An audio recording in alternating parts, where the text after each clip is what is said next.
that instant gratification for your skin. Like if you're like, you're looking in the mirror and you're like, geez, I just wish I could just go a little bit tighter, a little lift every day. This is a little this is it. You know, I said the other day, it's like everybody loves to have a great hair day, but how about having a great face day?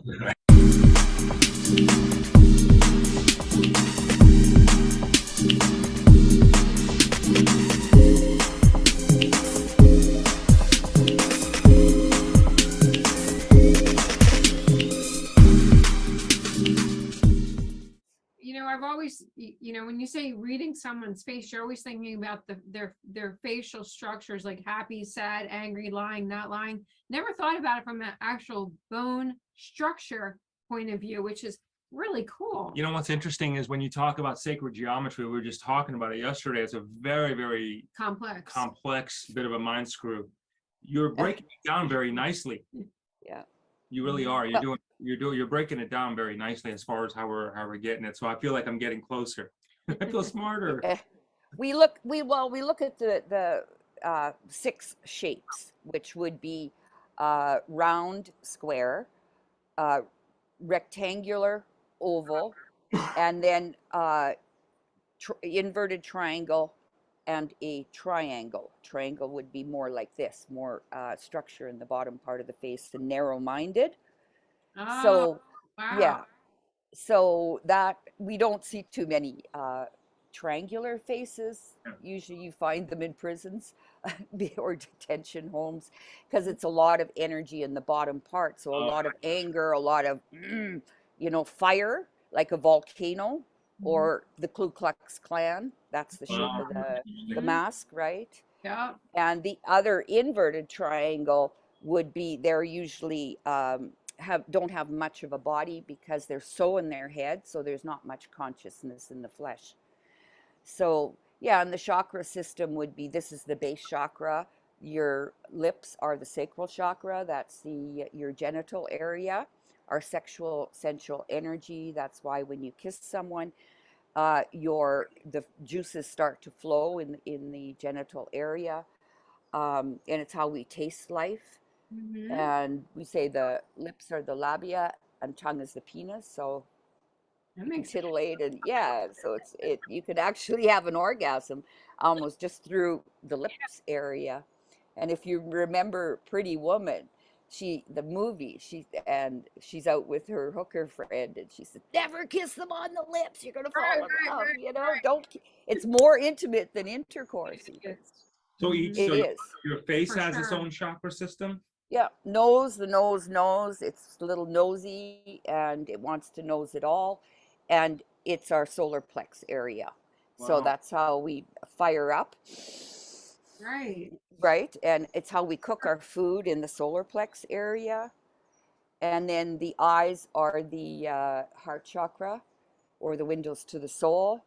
And the eyebrows is our throat chakra. And then third eye and crown. Just like the hands we've got base chakra, sacral, solar plex, heart, throat, third eye, and crown. So let me ask you, this is very interesting. So let me ask you this. I've never heard this before. No, me neither. And we've done 2,300 plus interviews. Right. So when you take a look, so does every part of is it like the hands, does every part or a major part of our body have its own chakra system then? Or do they all, like, so for example, if this is aligned, does that automatically mean this is aligned, or does each one have to have its own different, tune-up, if you would? Yeah. It can, often I can read something about someone in one part of their body, and I can point it out in 3 other parts. But sometimes there might be a little bit of a disconnect, and depends on a person's life experiences and what's happened in their life. It's like when we're reading the body itself, which is BodyMind Communication, I can tell everything about a person in 5 minutes.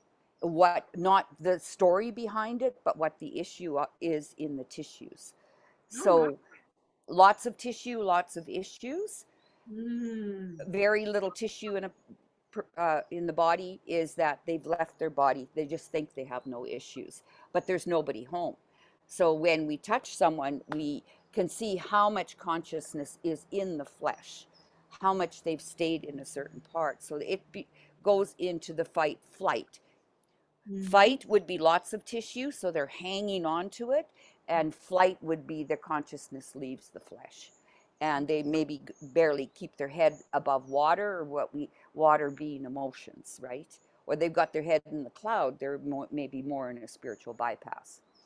So we say, I want to explain what psychosomatic means. It's psychosomatic therapy.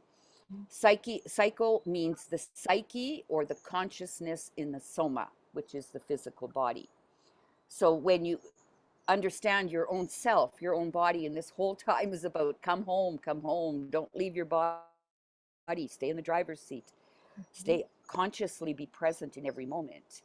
So that's when I always say, they didn't screw up on the other side. And they've sent you to the right body, to the right DNA, to the right environment for your soul's learning. Well, they did screw up on one thing. They forgot to send you with the manual. So they sent it to us. And so we can tell. Like, who do you define as they from your perspective of what you learn? Like, how do you define they? Creator, God, whatever someone wants, the higher powers that be. So, yeah. And powers that be, Carole? Pardon me? Are we the higher powers that be? Well, I would say our soul. I don't think the soul is in the body, but we have that soul connection with our higher self, which sits we call the upper council. I only connect with my higher self. I don't have any guides, any whatever, because otherwise I'm bypassing my own higher self, where the higher self will sit in an upper council with a lot of other, let's say that's where I believe the guides or angels, whatever you want to call, is I never want to bypass it because there's so much psychic debris out there. A lot of times people's transmedium levels are wide open, and there's a lot of psychic debris out there. Oh, that's a great one. Psychic debris. I want to just tag, if I can tag on what you said. Boy, you're bringing out some really fascinating stuff here. So, so you don't believe the soul's in the body, but you feel like it's attached. So our soul would be attached to this shell. Let's call it that way, right? So then, what is within us then? How do you what do you define that within us that keeps us going? Would that be the spirit? That's the spirit. So the spirit is, just for this conversation's sake, and because we never want to assume anything, so the spirit is different than the soul. Yeah, I would say spirit is more like the Holy Ghost within us. We can't see it, but we feel it, right? Got it. And there is a direction. People have different ideas. It's just, I think we all have that spirit, and it's the same as even I get quite, adamant about the ego. I believe the ego is really important for all of us, and there's so much out there. Squash the ego. There's no, get out of your ego. Well, the ego is means egoic, which means a spark of God. And we have that spark within all of us, but we are also one facet of the diamond.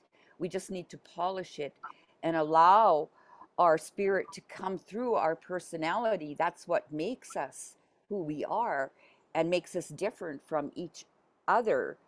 And it's about keeping it in balance. Everything, being Libra, I'm a Libran. Everything is about balance. I totally agree with that. So that leads me to my next question, because you hear so much, Carole, that the dark is gone, the dark is won, the dark is left. It's going to be light, light, light, light, light, light, light. How in God's name is that possible when you have to have balance?